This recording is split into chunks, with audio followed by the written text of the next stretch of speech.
Hey y'all, welcome back. It's been a minute. My name's Amy. Welcome to my world of random and crazy, because that's what we do here. I thought I would chit chat for a minute.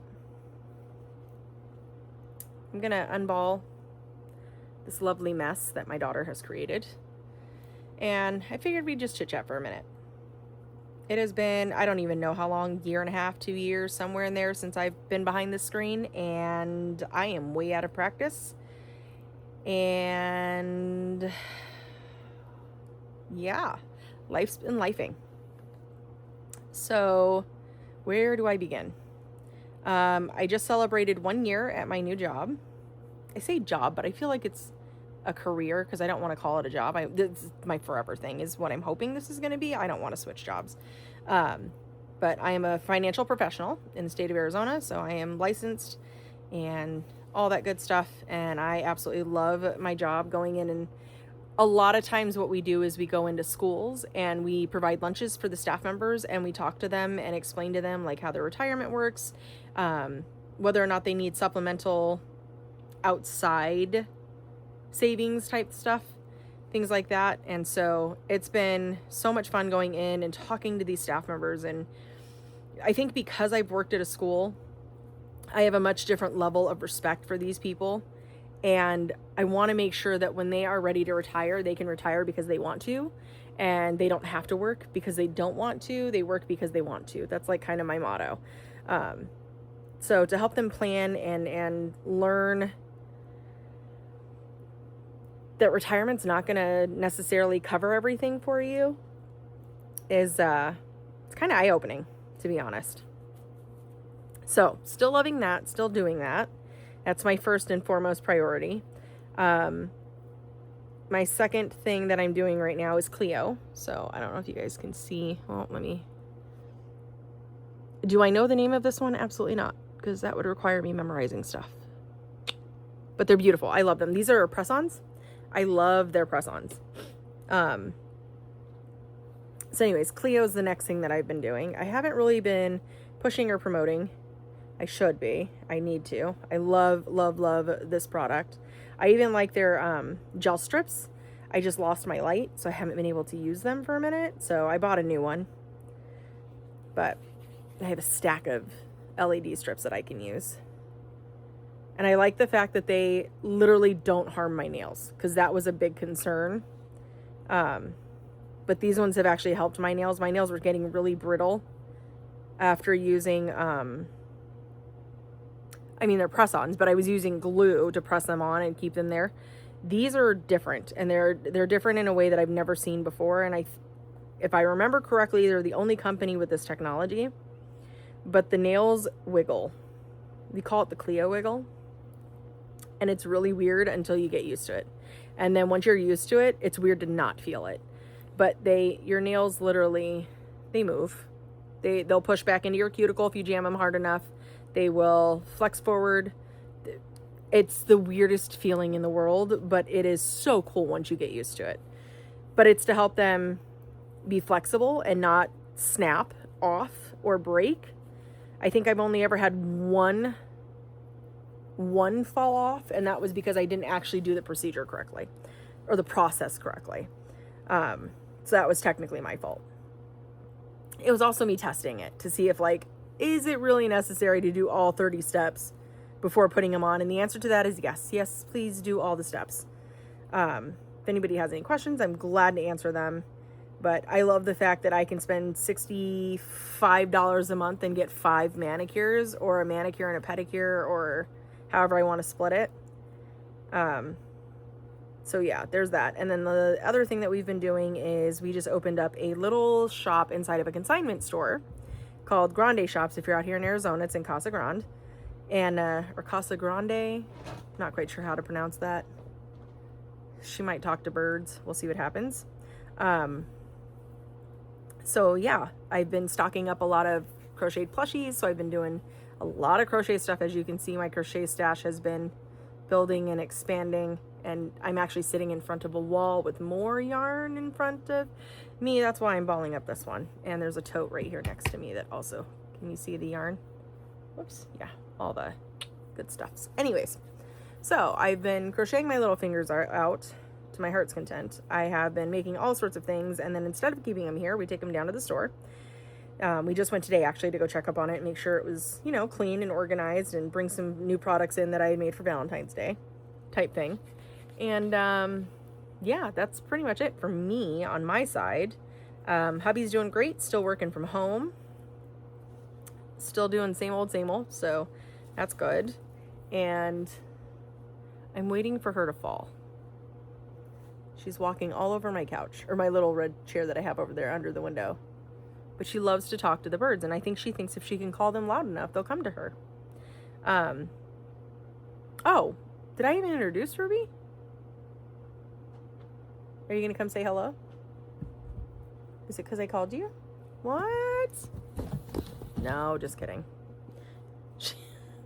She's 8 months old. For those of you who have been around for a minute, you may know that S'more, my mom's cat, passed away. She had kidney disease, and we knew that it was only a matter of time. So the fact that we got an extra like 4 years with her was amazing and a blessing on its own. So we were super grateful to have that time with her. After she passed, I kind of swore that I just couldn't do another. She was like the love of my life. I loved her. She was my soul pet. And I just thought, I can't do it. And a few months went by. She passed away in February. On February 12th, we had her put down. And then in June, I want to say June, a friend of ours, it was actually one of Scarlett's old teacher's daughter, posted on Facebook that she had a cat that she didn't know was pregnant, and it just gave birth, and she needs to know if anybody would like to take a kitten when they're ready. Or that they were ready. And so I was looking at the babies, and I was like, I don't want to do it. I don't want to deal with the heartbreak. I am still not over S'more. I have her cremated, and I still can't force myself to put a picture in there of her just yet. And it'll be a year in February. So I think I'm getting closer to being okay, like understanding and knowing that she's gone and that it's okay without being so emotional about it, which emotions aren't a bad thing. But I think I can put a picture in there now. I think I can pull her out and have her seated with the rest of my animals that I have here with me that I love and adore. So anyways, saw her, and I was like, can we just go take a look? And my husband was like, you sure you want to? And I'm like, no, but let's just go take a look. And we went, and we were literally there for less than 3 minutes. I picked her up, and she fell asleep in my arms. And I was like, we're kind of done. Like, this is it. She's our next baby. And everyone's obsessed with her, and everybody loves her, and she's super funny, and she's got a personality like no other. And she can be super aggressive, and she can be super sweet. And she's so funny. Like, she's attacking my leg right now. She's hilarious. Why? Because I'm playing with yarn, and she knows she's not allowed to have it. She's 8 months old, and her name is Ruby. Again, if you're a Supernatural fan, you'll know that we had the boys, Sam and Dean. Dean has passed away. He's one of the ones that's up there. He's that guy right there, my little Dean.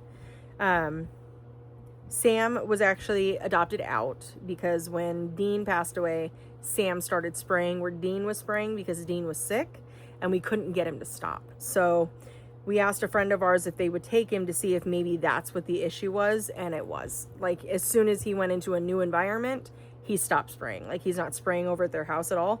So I was concerned that maybe it was because he was also sick. So they have a daughter who is... she has autistic disabilities, and so she absolutely fell in love with Sam, and so it kind of worked out. So Sam is now her cat, and she's learning to take care of him, and she's learning to be responsible with him, and so it's good for her, it's good for us, it's good for him, and that's what's most important to me. We still have Meg. Again, if Supernatural fans, all these names should ring a bell. And then we have Ruby, who is the newest little addition. But Meg is very territorial, like super extra over the top territorial. And I'm afraid that she would like try to use Meg as a meal if I let them like mingle with each other. So they talk to each other through doors by hissing. I mean, Ruby doesn't hiss. Ruby doesn't care, I don't think, to be honest. She's just like, whatever, you're out there, I'm in here. I would love to say hi, but you're a jerk. So there's that. Okay, I am struggle busing with you. This one little spot. So yeah, so Ruby stays in here. It's kind of like when S'more was alive, we had to keep her in here because she had special food that the other animals couldn't eat, and she couldn't eat their food, so we just kept them separated. Kind of the same deal, which I think in a way makes my heart happy, because then Ruby's all mine and she stays in here with me, and I always have a companion, which may sound selfish, but I think it's what I got used to with S'more being in here, is having that constant companionship in this room, because this is where I spend 99% of my time, unless I'm outside eating dinner or not at home. But yeah, so, oh, sorry, still crocheting, still cross stitching. There's my stand, my Lowry stand. Didn't cross stitch so much last year. I focused on one main project, and that was Mother of Dragon. So I've got a decent amount of progress in her now. We did a whip parade, and I say we because I actually had Scarlett, my daughter, come in and help me, and it ended up being super late, and she was getting tired, and we were both getting cranky, so I'm gonna ixnay that one. Also because I didn't give a lot of information and a lot of details, so I'm gonna redo the whip parade if people are interested in seeing it. If not, then I'll just leave it as is and I won't post it. But I have a ton of whips still. I still think I'm hovering around like the 160 mark, with like 50% of those being full coverage. And when I say full coverage, I mean that like 7 of them are super size max color, because random and crazy, it's what we do here. Update on the kiddos. I think I talked about my husband. He's doing well. He's still at home, loving life, loving his job, which is great.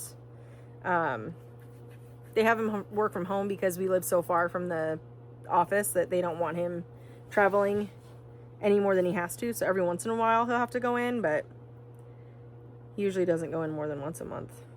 And I have another yarn that's tangled in here somehow, and I can't figure out how to get it out of there. Yeah, okay, all right, cool beans. We'll just keep going. But yeah, so he's doing good. Jonah's in his senior year, and he's getting ready to graduate in May, and I don't like it, but it is what it is. Scarlett is outside right now in the car driving with her dad for the first time because she just got her permit. She's the baby of the family, so she's the last one. She's it. Brianna, one of my older daughters, is pregnant, so I'm about to be a grandma. I mean, like, not soon. We have until June. But yeah, so Brianna's pregnant. She's 19 weeks. She's having a little boy. And that's pretty much it. Scarlett's going to be a junior this year coming up. It's all happening so fast. Jonah's going to join me for work. He's going to do his first couple of years at a community college because they pay for the county that we live in pays for you to go to school for, like, I think it's like the first 2 years or something like that, for free, basically, if you do all 4 years in the same county. So he's going to take advantage of that and get all of his basics out of the way, and then he's really going to take that time to decide what his major is going to be, because he keeps bouncing back and forth between business management and computer engineering. He wants to do business management because he thinks it's going to help him in the job that I do. I don't know if it will or not. I've talked to a few other people and they're like, not really. So trying to convince him that it's not necessary. I mean, I'm not going to stop him. If that's what he wants to do, then that's what he wants to do. I'm not going to stop him, but I don't think it's necessary to do the job that we do. Ha, got it. Okay, maybe that'll help with the rest of the knots. Nope, just kidding. So there's that. So yeah, kids are doing good. My overachiever's still overachieving, playing soccer, FBLA, student council. She was doing club soccer. I'm talking about Scarlett. She's still holding a 4.125 GPA or whatever it is, because she's got AP classes and all sorts of stuff. I call her my achiever, because she actually achieves it, which is insane. I don't know how she does it all. I really don't. I give her kudos. Okay, now I'm stuck. Where exactly? Here? No.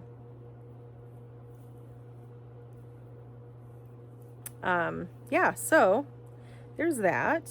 As for me, I'm doing okay. Mental health is still, a thing because it never goes away. And I don't think people should be shy to talk about it. Is that weird? I don't think it's weird. I think it's only awkward if we make it awkward. And like, I'm a type 2 diabetic. I'm not afraid to tell people I'm a type 2 diabetic. I don't think having anxiety and depression should be something that we are ashamed of either.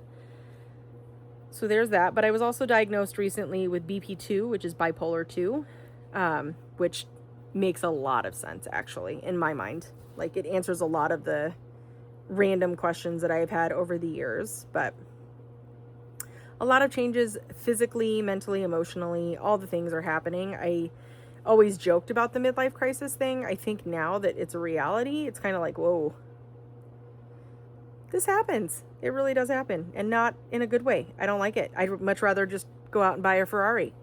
Not really, but I'd rather go out and buy a yarn room full of stuff, but I already have one of those, kind of, for the most part. I mean, I am pretty spoiled. I do have a lot of yarn stuff and a lot of cross stitch stuff with the crochet stuff, with the diamond painting stuff. Whew, words are still hard. I feel like they're always going to be hard. Why are you just stuck? Let it go, man. Let go. Yeah, I thought maybe I could undo this ball. We could chit chat for a minute, kind of go over life stuff. And yeah, that's where we're at, people. That is where we're at. But I bring up the BP2 because it makes sense as to why, like, one year I'm super gung-ho and I'm progress every week and I'm able to focus and stay on the channel and do all the things with the social media. And then within 3 months, I'm like worn out, exhausted, cannot focus on anything to save my life. And feel so overwhelmed and like I failed at everything because I feel overwhelmed. And then 3 months later, I'm back to being on top of the world and all that other good stuff. So, I mean, again, it makes sense. Now we're just trying to find a way to make it even balanced to where I'm even keeled instead of, excuse me, oh, goodness gracious, I got up way too early. Either way too high or way too low. Sleep insomnia thing is still a thing. It's still driving me crazy and I don't like it. I've gone through like 5 or 6 different sleeping pills. None of them work. So, again, trying a new different sleeping pill to see if that'll help. I just want to sleep like a normal person. And what I mean by that is like, I don't know, go to bed when the sun goes down and wake up when the sun comes up type thing. If the sun is out, I'm exhausted. I am just exhausted. Eyes are hard to keep open. It's ridiculous. I just want to be able to be up when my family is up and do things, throughout the day instead of sleeping in my chair or falling asleep. Yeah. See that? It's ridiculous. I'm so sorry. I want to be able to sleep for more than 4 hours at night. A lot of that has to do with Ruby, though, because S'more used to wake me up throughout the night, and now Ruby has decided she also needs to wake me up throughout the night. S'more was a little more on the sweeter side. She would come up to, like, lay down on my hip so she could go to sleep. Ruby, on the other hand, thinks she needs to bring me a toy because she likes to play fetch. Yeah. I'm trying to see if I can get her out of there. We bought her a scratcher box for Christmas, and she loves it. It's like her little house. All right, let me put this down for a second. Can you come say hi to the people? Come say hello. Let me see if I can get her out of there. Come here. Come here. As she's biting me and licking me at the same time. Sorry, I know I'm out of screen, but she's... Ooh. Will you come here? Will you come here? Will you come here? Ma'am. Hi. This would be little Miss Ruby. Hi, sweetheart. Hi, sweetheart. Yeah. Hi. I know, you're mad at me. I took you out of your box. I'm sorry. I'm so sorry.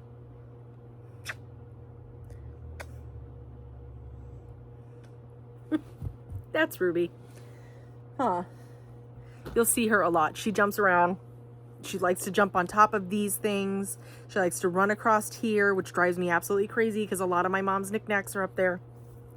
Because I thought putting up, oof, I got lots of hair kisses. I thought putting my mom's knickknack things up top, like, you know, up there, that S'more wouldn't get them. And now Ruby can get up there because she has figured out how to jump from here to there. And so yeah, but on that note, I'm going to bid you all adieu, say farewell, stay random, don't kiss your projects, and I'll see you all next time. I don't know when that'll be, but we'll figure that out later. Bye, y'all.